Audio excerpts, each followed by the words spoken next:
Vijay first சினிமாவுக்குலேருந்து அரசியலுக்கு வருவார் சொன்ன முதல் ஜோசியரே நான் தான். மாநாடு நடக்கும்னு சொன்னதே நான் தான். போராட்டம் நடத்த போவார் சொன்னது நான் தான். கேரவன் யாருக்குமே எப்படி பண்ணுவார்னு தெரியாது. அதை பற்றி நான் சொல்லி ஆகி அது 1 கோடியே சப்ஸ்கிரைபரில் நான் யூடியூப்பில் இருக்கேன் அந்த ஒரு பேட்டிக்கு. அதுக்கப்புறம் விஜயை பற்றி நான் பேசினேன். இன்றைக்கி 1,60,00,000 பேர் எனக்கு சப்ஸ்கிரைபர். எனக்கு முக்கியம் இல்லை, என் பையனை வந்து அரசியலில் கொண்டு வரணுங்கிறது ஒரே தாட்டு.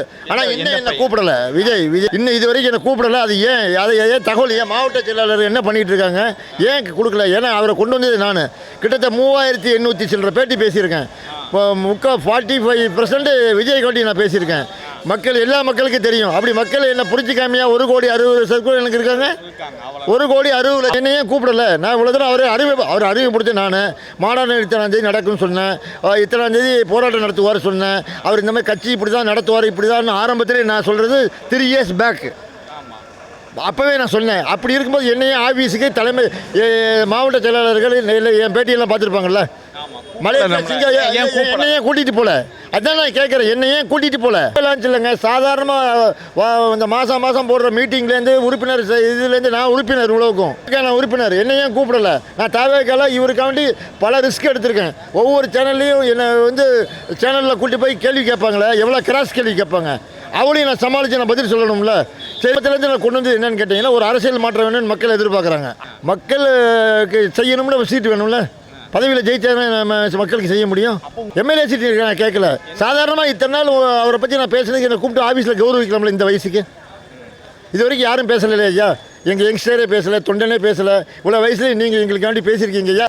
எப்படி நான் பேசுனதுக்கு அப்புறம் தான் பேசுது? ப்ரூஃப் நான் தரேன், வர சொல்லுங்கள்.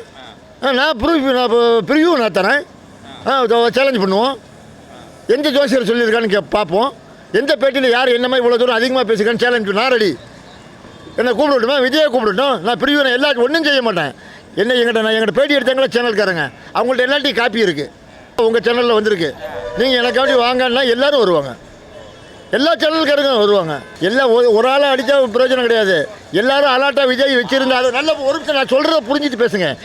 நான் சொல்கிறத காதில் வாங்கிட்டு பேசணும். அதுக்கப்புறம் தான் உங்களுக்கு தெளிவு கிடைக்கும். அதாவது ஒவ்வொரு கட்சியிலையும் அடிமட்ட தொண்டன் இருக்கான்ல, ஒவ்வொரு கட்சியிலையும் அடிமட்ட பேஸ் போட்டிருக்காங்கல்ல. அப்போ விஜய் கட்சியில் பேஸ் போடணுமா வேண்டாமா? அதுக்கு யார் பேஸ் போடணும்? இன்னும் தேர்தல் வரதுக்கு 3 மாதம் இருக்குங்க. இன்னும் ஆஃபீஸ்லேயே மீட்டிங் போட்டு உட்காந்துருப்பீங்களா? பப்ளிக் பார்க்க வர மாட்டீங்களா?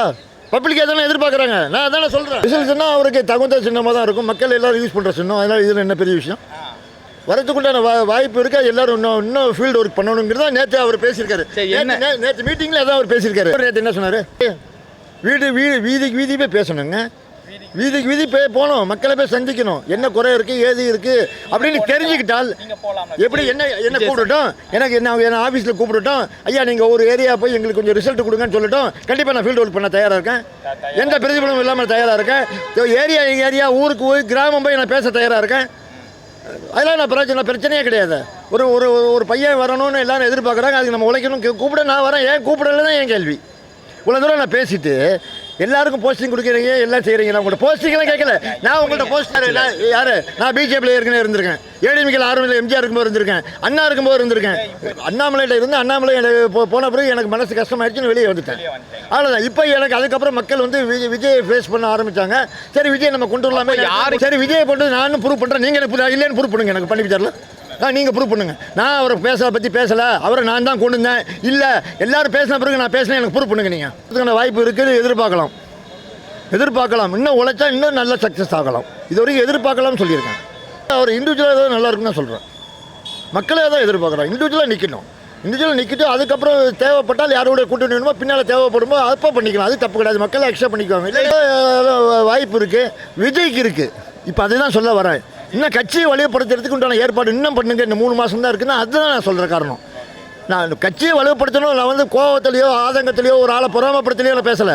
விஜய் சார் வந்து என்னை தயவு செய்து என்ன ஆஃபீஸில் நீங்கள் பார்க்கட்டாலும் பரவாயில்ல, உங்கள் சார்பாக யாராவது வச்சு என்னை வந்து ஒரு இத்தனை நாள் பேசியிருக்கேனே, என் வயசுக்கு ஒரு மரியாதை கொடுத்து கௌரவப்படுத்தினா இன்னும் மக்கள் என்ன பண்ணுவாங்க? இந்த ஐயா வந்து விஜயை பற்றி ஒரு தூரம் பேசியிருக்காரு, ஐயாவே ஆஃபீஸுக்கு கூப்பிட்டுருக்காருன்னு ஒரு பெருமை அவருக்கு கிடைக்கும்ல.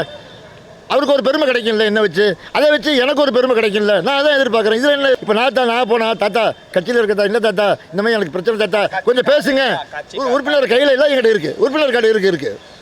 அதனால நான் ஜம்பா சொல்கிறேன், என்னை கூப்பிடுங்க ஆஃபீஸுக்கு ஒரு வாரத்தை பார்க்கணும் தான் சொல்கிறேன். அப்போ இல்லை அப்படி பார்த்து என்னை கூப்பிட்டா மக்கள் என் மேலே இன்னும் கொஞ்சம் கான்ஃபிடென்ட்டாக இருப்பாங்கல்ல.